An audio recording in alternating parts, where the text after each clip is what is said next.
Salut Mathieu, ça va? Ah non, non pas trop. Ah j'ai une douleur à la poitrine là. Ah. C'est Samu, venez vite, venez vite. Mon ami est en train de faire un malaise, je ne sais pas ce qui se passe.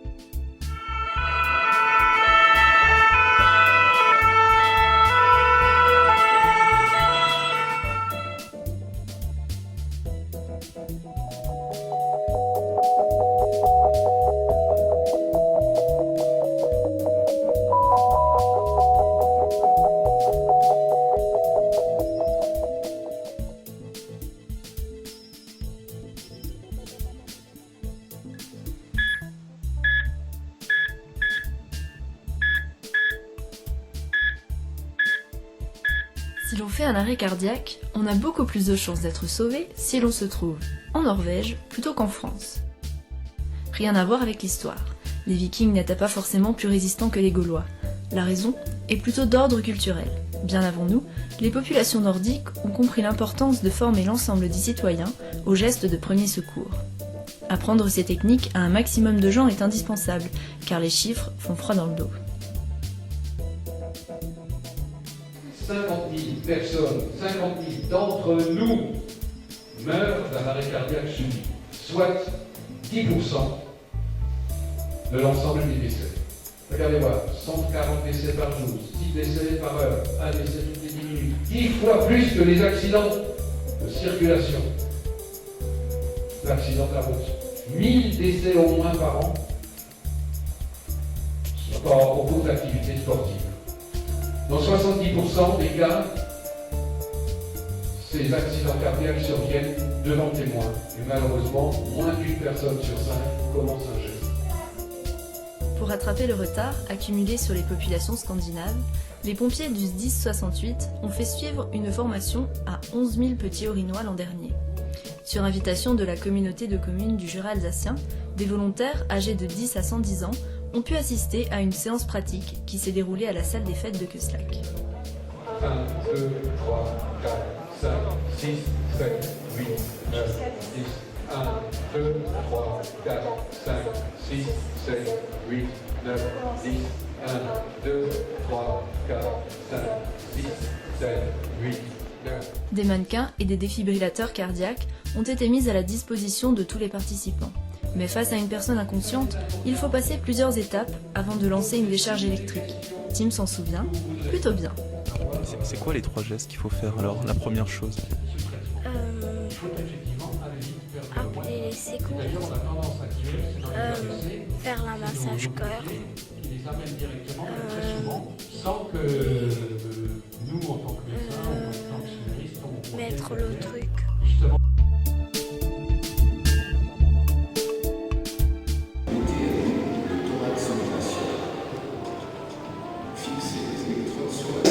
D'entre nous vont mourir d'un arrêt cardiaque subit.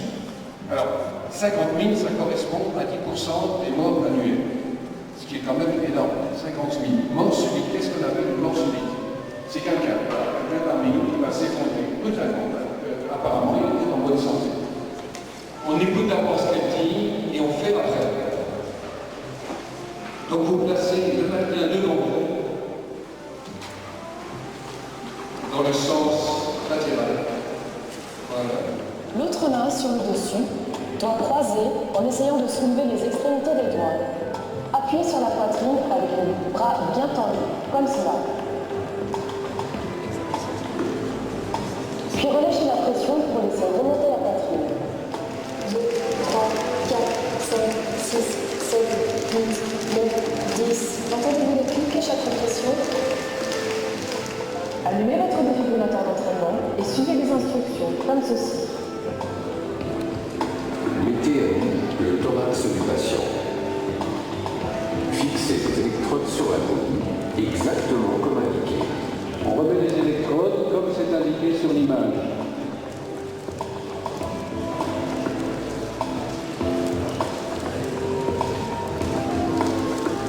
Analyse du rythme cardiaque. Restez à l'écart du patient. Là, vous restez à l'écart. Choc déconseillé.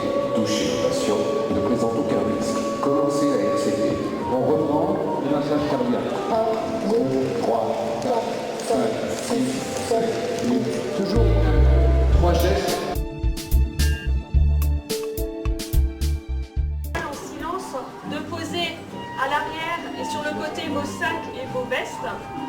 mettre derrière un mannequin de façon à regarder l'écran. Faites tout ça dans le silence. Hein. Donc aujourd'hui, on va vous apprendre à devenir des sauveteurs potentiels. Ça veut dire quoi? Ça veut dire que si quelqu'un s'effondre devant vous, vous serez le premier témoin de ce qui se passe. Donc vous devez agir vous, parce que en sortant d'ici, vous saurez faire. Donc, il faut faire 3 gestes simples. On va vous apprendre à masser aujourd'hui, à appeler les secours et à défibriller. Paul, au-dessus du mannequin et surtout gardez les bras bien droits. Il faut vraiment les verrouiller. C'est le thorax en appuyant comme ça qui va faire le geste. Sinon vous allez fatiguer si vous pliez les bras. 3, 4, 5, 6, 7, 8, jusqu'à 10. 1, 2, 3, 4, 5, 6, 7, 8. Voilà, on appuie sur le bouton vert. Mettez à nu le thorax du patient. Le défibrillateur vous parle. Fixez les électrodes sur la peau. Fixez les électrodes sur la peau. Comme je l'ai fait avant, vous faites la même chose.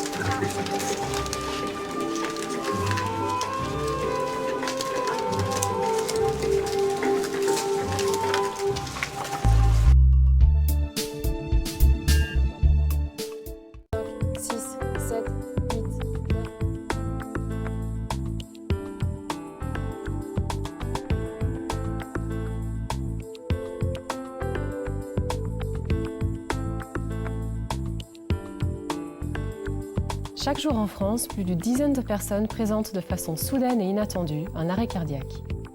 Ces drames se produisent n'importe où, à la maison, au travail ou dans la rue.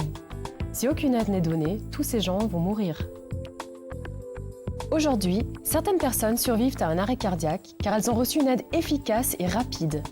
Mais beaucoup d'autres pourraient survivre si plus de personnes effectuaient rapidement des gestes simples et qui sauvent. Passons maintenant à la partie la plus simple, le massage cardiaque, qu'on appelle aussi compression thoracique. Le massage cardiaque consiste à appuyer fermement et fréquemment sur le thorax. Ces compressions thoraciques vont faire circuler le sang dans le corps lorsque le cœur ne peut plus le faire lui-même. Placez votre main au milieu du thorax du mannequin, entre les mamelons, sur cette partie, ici. Placez l'autre main au-dessus. Croisez les doigts et soulevez légèrement l'extrémité des doigts de la paroi thoracique. Comparez la position de vos mains avec la mienne. Penchez votre thorax vers l'avant jusqu'à ce que vos épaules soient bien placées au-dessus de vos mains. Comprimez la paroi thoracique vers le bas, puis relâchez immédiatement la pression pour que la paroi remonte.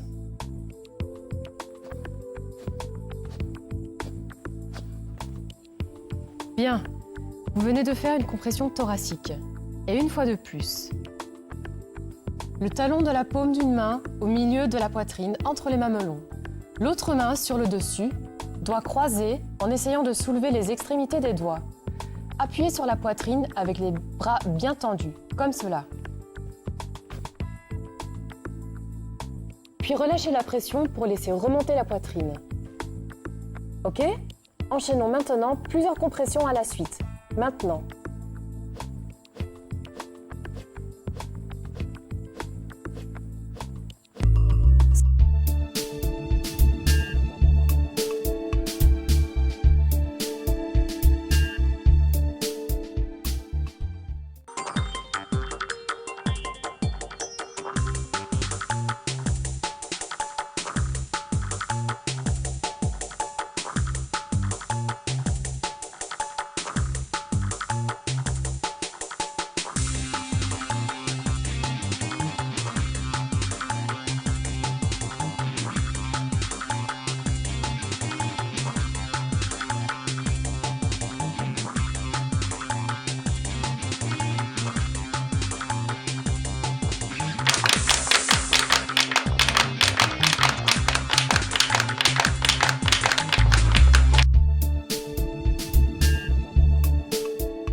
Si vous êtes témoin d'une perte brutale de connaissance de quelqu'un, ou si vous vous trouvez en présence de quelqu'un qui semble sans connaissance, contrôlez rapidement les signes de vie. Les signes de vie les plus fiables sont la conscience et une respiration normale. Commençons donc notre vérification de ces signes de vie sur Miliane. Tout d'abord, je voudrais savoir si elle est inconsciente. Je parle haut et fort et tape ses épaules. Anne, ça va ? Joignez-vous à moi pour essayer de stimuler Miliane. Utilisez votre voix. Anne, vous m'entendez ? Miniane ne répond pas. Elle ne fait aucun mouvement ni de son, ce qui signifie qu'elle est inconsciente.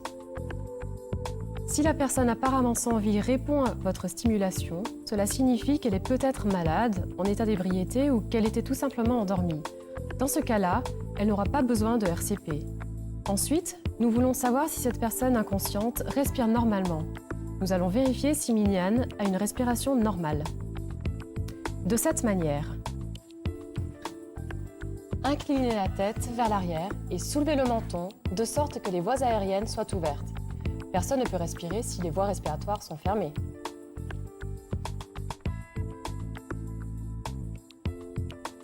Approchez votre oreille et votre joue près de la bouche et du nez de la personne de cette façon. Je ne vois pas sa poitrine se soulever. Je ne sens pas d'air contre ma joue. Et je n'entends pas de son respiratoire. Donc, je conclus qu'elle ne respire pas.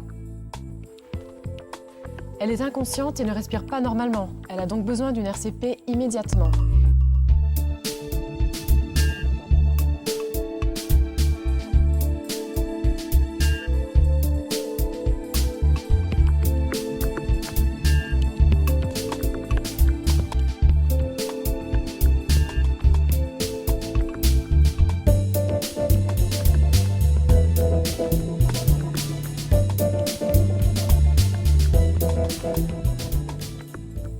Lorsque l'arrêt cardiaque survient soudainement et de manière inattendue, le cœur peut souvent être relancé grâce à un choc électrique.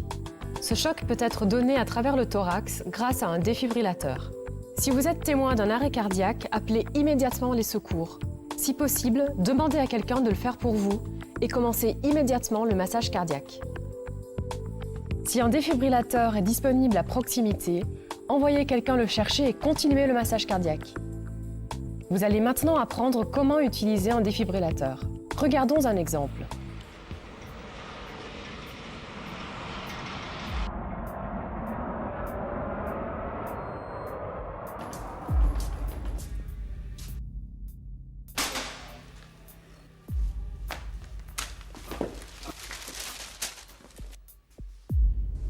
Hello? Hello?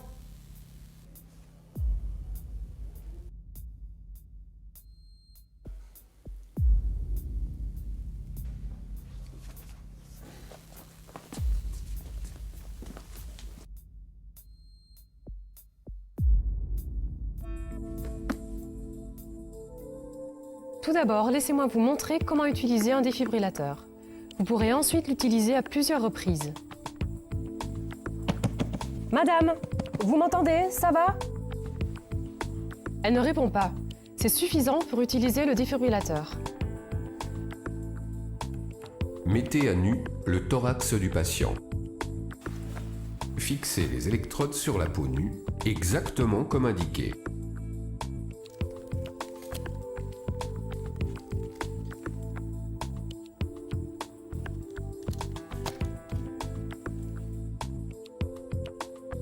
Analyse du rythme cardiaque. Restez à l'écart du patient. Ne touchez pas le patient.